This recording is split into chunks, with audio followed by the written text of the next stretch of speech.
Miteju comes home.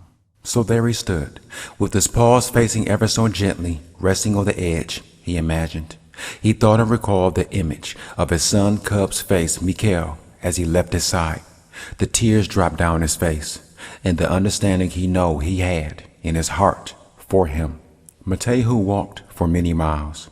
As he walked, he fought the hardest of weathers, from the rainiest of days to the coldest of ones.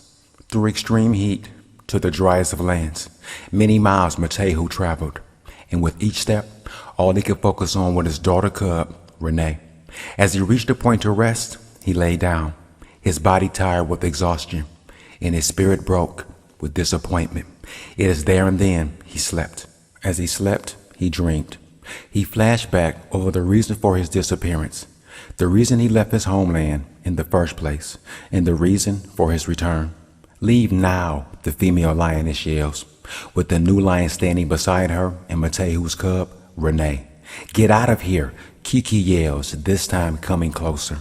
Miteju moved not, as no real male lion ever strikes, fears, or repels from any female lion. Just the eye contact with her new male companion he kept. Kiki let out a growl meant to send shivers, but the only one who shivered was Renee. Miteju dropped his head, never tail, and leaped away. A loud crack awakens Miteju from his slumber as rain begins to come down.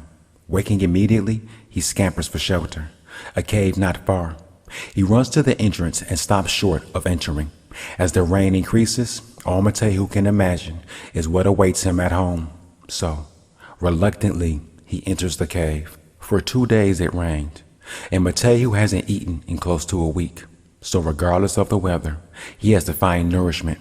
So out of the cave, he ran full speed as eating was his fuel. And he had to eat, as it itself was the fuel. For miles until a meal was found, he traveled, as though driven by a sheer instinct and the will to survive. He encountered a small flock of does. It was there he crouched down and waited. For weeks, Miteju traveled. With a full belly still from days ago, he neared home. He arrived at the top of a hill overlooking a valley with a brook running through it. The land was plenty beautiful, full of animals, fresh vegetation, and the pride he once left was now in sight. As he moved forward down the mountain, Miteju had come home.